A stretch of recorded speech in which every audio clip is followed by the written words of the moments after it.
Welcome to the Performance Enhancing Podcast. It's like steroids for your brain. A podcast for people looking to live life at their peak potential, chock full of real-world tools and knowledge that you can apply in your life today.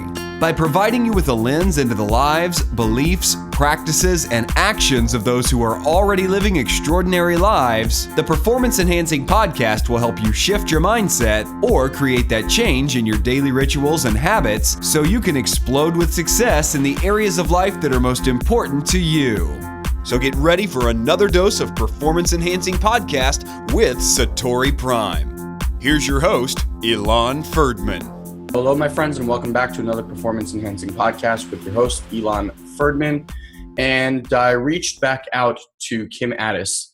Those of you out there who are longtime listeners probably remember she brought out a journal and we had that discussion and it went so well. I got such amazing feedback. We thought we'd do it again, especially because each time is very different. And so that's what we did this time. The story is actually humorous at times, very insightful at other times, and definitely drove a very, very interesting conversation. So without further ado or spilling the beans here about the story, let's just jump right into the interview, and we'll let Kim read the journal and then how we both analyzed it, which I think will be very insightful for everyone listening. Enjoy. All right, so we're live with Kim Ades here again. Welcome, Kim. Hello, I'm so happy to be here. And the last time we did this, when we actually read a live journal, I got so much great feedback. And then we spoke to each other. We said, we could just do this quite often because obviously it's always going to be a little bit different. Yeah. And Kim graciously agreed. So Last time Kim was here, we actually read a journal entry from one of her clients. We kept it very anonymous, but the whole idea is that Kim actually coaches people on how to live their best lives in all areas of life, not necessarily business. And her clients actually journal every single day. And then coaches will work with them based on what they're writing and their patterns and all of that kind of stuff. So last time we read what seemed to be a very simple story and turned out to be a pretty huge breakthrough in this gentleman's life. So do you want to say anything more from your end about the coaching practice and anything like that? Yeah, just very, very quickly, what we are looking at is we're looking at how people think and how their thinking impacts their outcomes. Mm-hmm. And so we have calls once a week and we record every call and we ask our clients to listen to the recording so that they can become observers of their own thinking. And then they can start to listen to themselves, listen to the language they use, their tone, their emotional state, all of that, their reactions. In addition to that, we ask our clients to journal every single day for the duration of the coaching period. So what we want to do today is share one of those journals with you and see, just kind of discuss it, break it down, look at it with greater depth and kind of take us on a journey of our own. Yeah, absolutely. So without further ado. Okay, so here's a journal. It's written by a woman who has 2 children, and I'll just jump right into it. I just get so frustrated with my parents. I have 2 boys ages 10 and 8, and I don't know what it is, but whenever we have to go somewhere, my eldest either has to go to the bathroom and makes us late, or they both just start roughhousing and end up hurting each other. My mother says to me, "Do I ever praise my oldest boys because I have a bad relationship with him?" What? I don't have a bad relationship with my son. I may argue with him because, like today, I had to be at school at 8:30 because I had to help, and he was in the bathroom till 8:29. My mom thinks I should have praised him, and I said, "For what? Being in the bathroom and making me late?" Mind you, my mom thinks anything I do is wrong and will not accept what I say and tries to undermine me. My dad tries to tell her not to do that, and she says I have a mind and I can do what I want. So I can never disagree with her because she is always right. She does go over the boundaries a lot.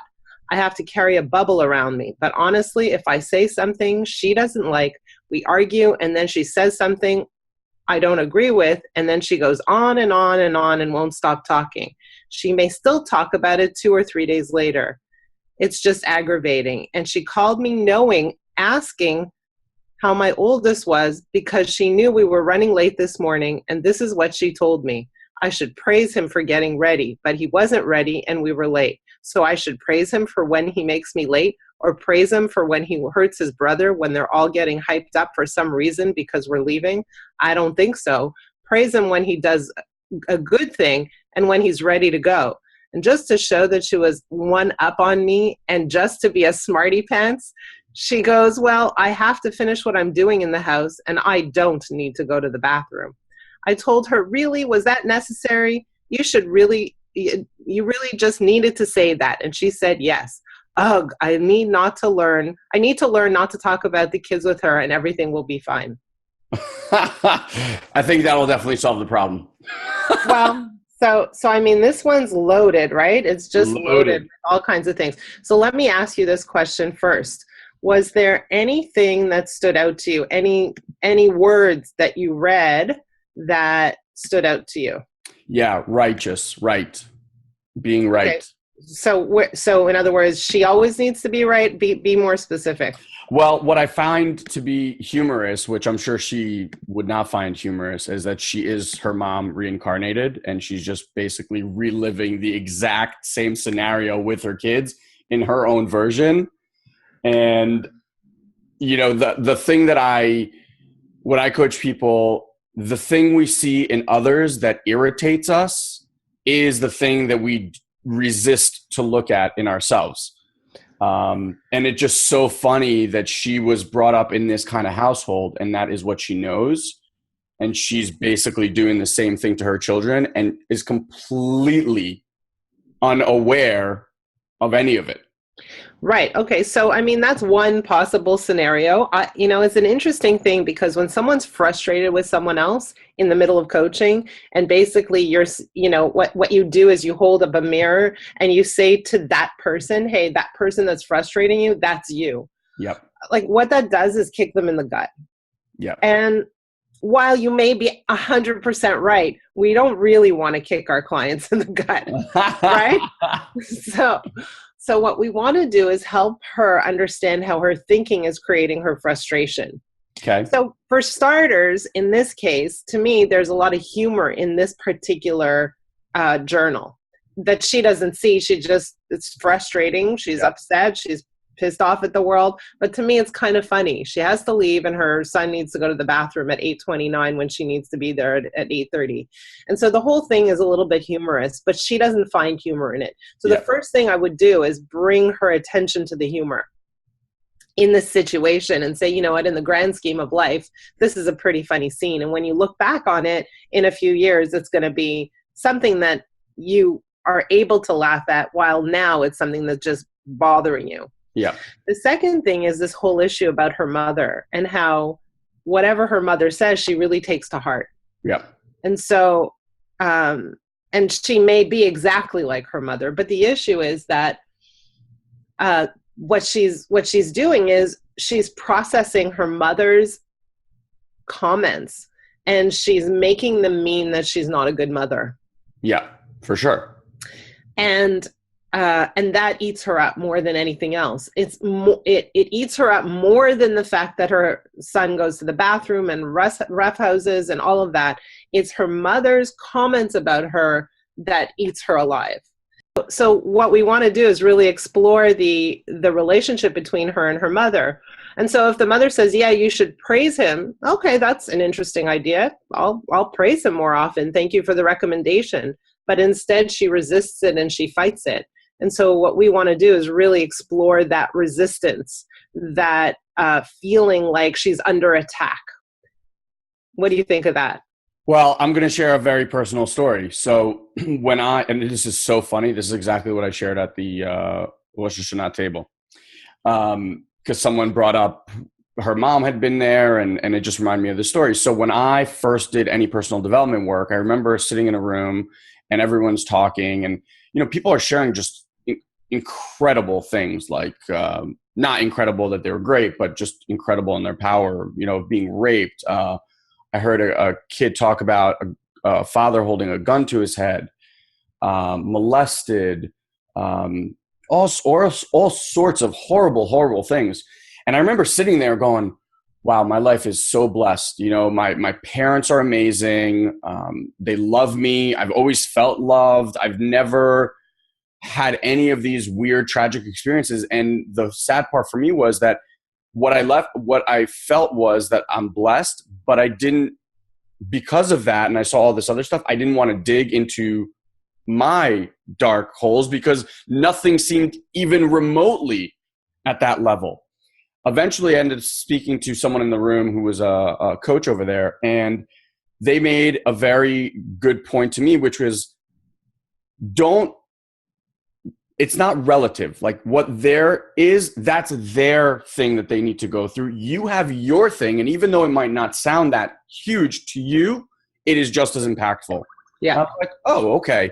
So I started digging, and what I ended up with is a very similar scenario. I started looking at, obviously, mom and dad relationships are the easiest place to look when you start. And I started looking at my relationship with my dad. And as I'm doing this, a girl stands up and starts sharing a story. And she shares that same thing, like very frustrated with her mom, can't stand her. Her mom is trying to control her life. And I'm like, oh, control my life? Like that, you know, struck a chord. Now I'm seeing my dad and I'm kind of going through the relationship. And she says, so the leader goes, you know, well, give me an example. She goes, well, you know, I'm 20 whatever years old right now. And every time I go to leave the house, my mom always asks me, did you bring an umbrella? Did you put on your coat? And she does it in like weird, nasty way. And she steps back. She goes, okay, so your mom asked you if you brought an umbrella, and somehow she's trying to control your life. And like she's saying this back to her. And at first the girl's like, yes. And as I'm hearing this, I'm like, holy shit. It's much easier to see in others, right? And what I start seeing for myself is that basically as they continue the conversation, it ends up, the punchline was that for that mom, that was the way that she said, I love you. Like that's the way she cared, is making sure. And you know, there's some moms that do it with food, and there's some moms that do it with hugs and kisses, whatever. And for my dad, what I started seeing is that at some point, I got it in my head that he was trying to control my life. Little seed, right? Didn't think anything of it. Keep going in life. But it got so bad to the point that he could say, like, look at me and go, Ilan, I love you. And I would cringe and be like, stop trying to control me. And once I saw that, I couldn't believe the distance that I'd put between him and I. And you know, I had to have a conversation with him, and I apologized, and we, you know, from there it's just a massive opening. But I hear a lot of that in this, which is we make up a certain decision about this person or what their agenda is or whatever. And then it almost doesn't matter what they say. The reason she can't see the humor is because her mom could literally tell her a joke and she's going to hear, stop telling me that I'm a shitty mom. Right. That's exactly it. When her mother called her and she said, I don't have to go to the bathroom. Yeah. That was 100%. It's a joke. It was funny, but she took it so offensively. And here's the thing is, this is one example of how she's responding to her mother. And if we look at a series of journals, what we would find is that there's a pattern in that. And what we would find is she's not only sensitive to her mother, but other people in her life, but particularly her mother, because no matter what her mother says, it means something negative about her. She's not good enough. She's not smart enough. She's not doing a good enough job as a mother, etc. So there are a few other parts to this though. Right? So part one is her relationship with her mother.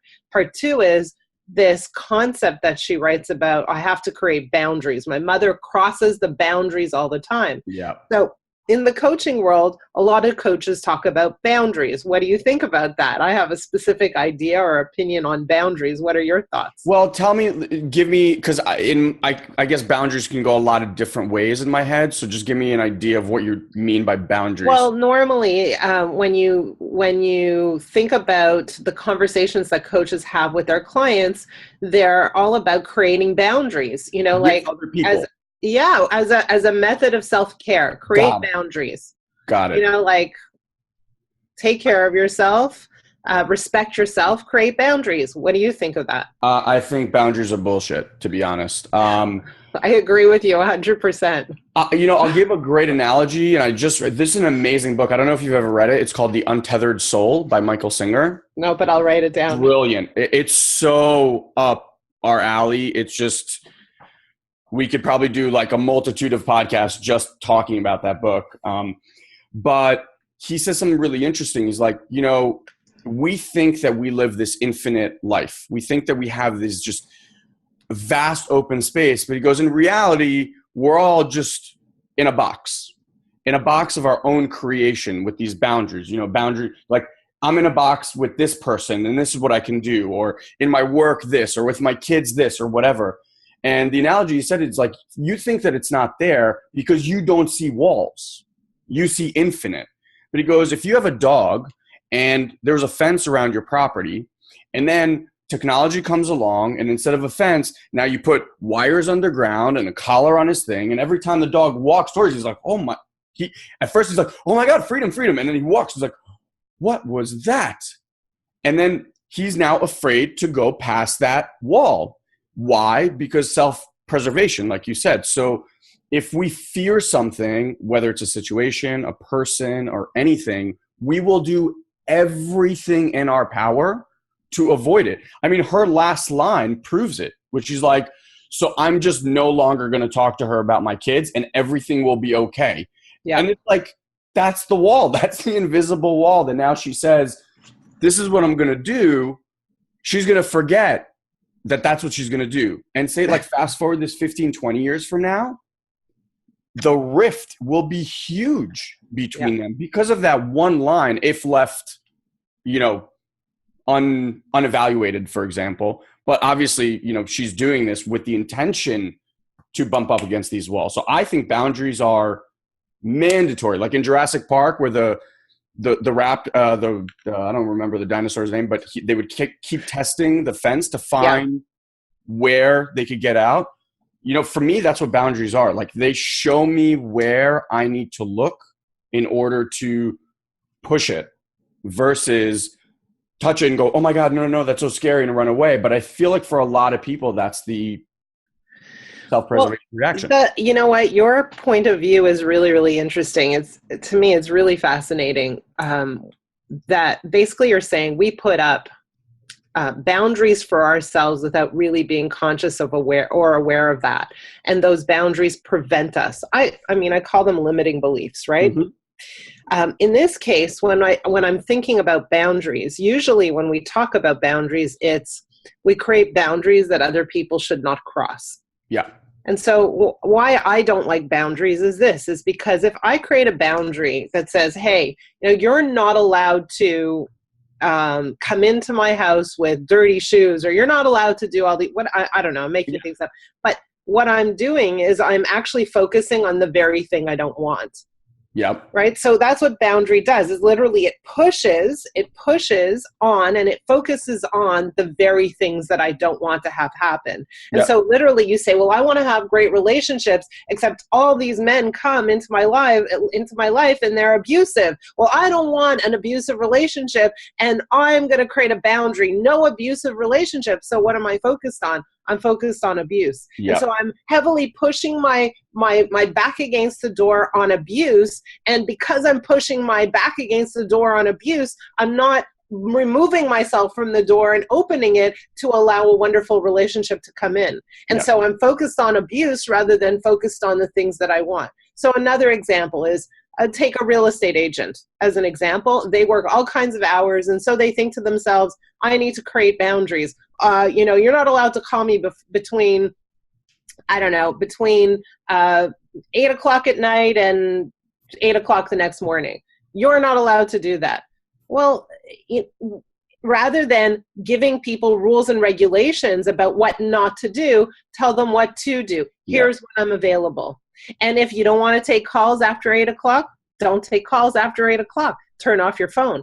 And so that's creating a life that you want to live rather than focusing on the things that other people shouldn't be doing to offend you.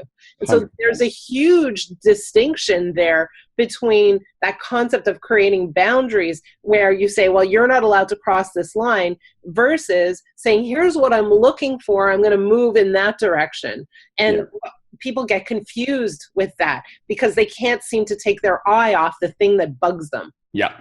Well, it's a scratch. It's a constant thing. So it's a constant reminder.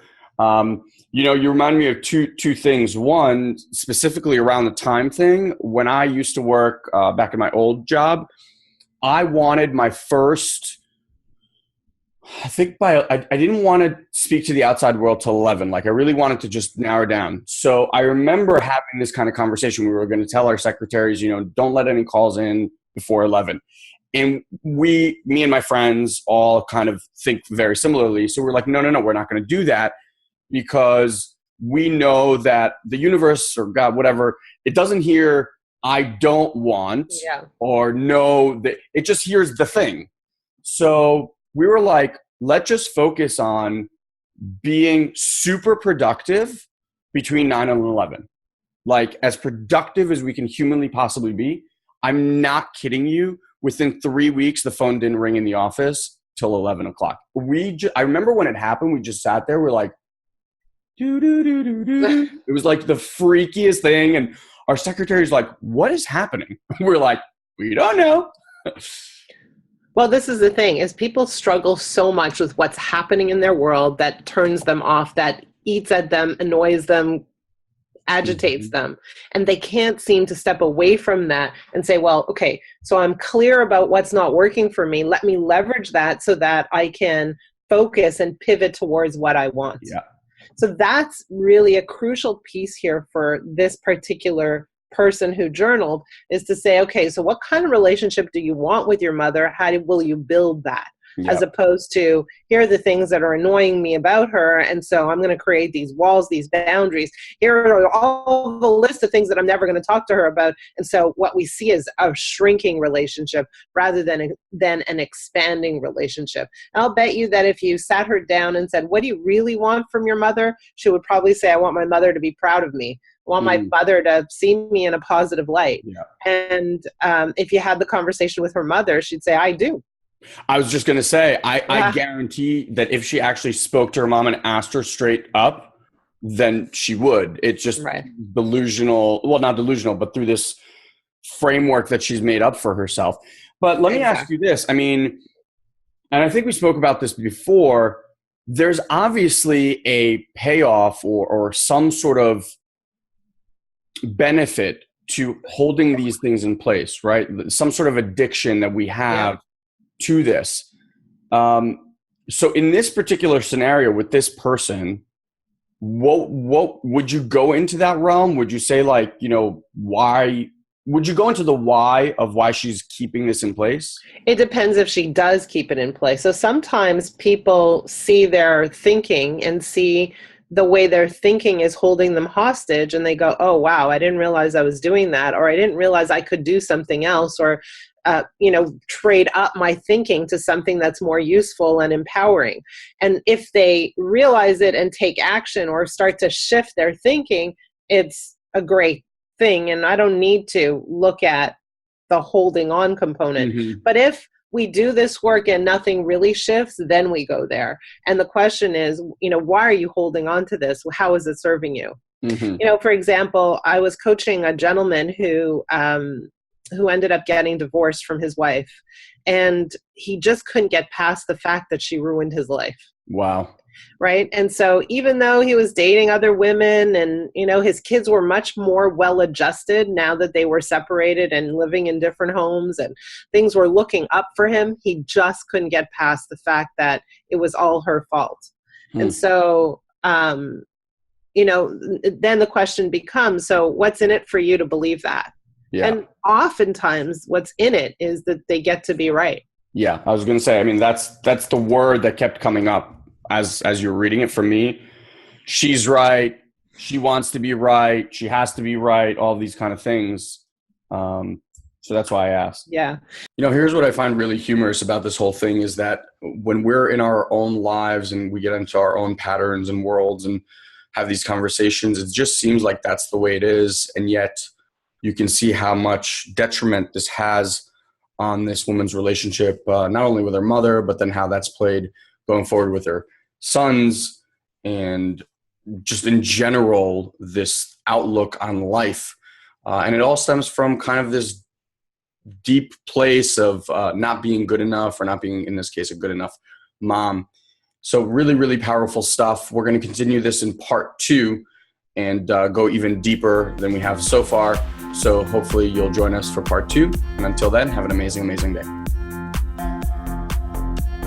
Thank you for joining us on this week's Performance Enhancing Podcast. We've taken this pep talk and created a custom action guide so you know exactly what action steps to take now to grow your business.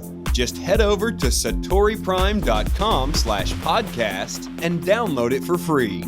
Also, please leave a comment and rate this podcast on iTunes. It'll help us get the word out. Thanks for listening. Now, go and implement. We'll see you next time. Did you run through doors till you hit the floor? Did you read my eyes and my aching thoughts? Did you walk through walls till you had to grow? Oh my God, your smile and my soundless calls.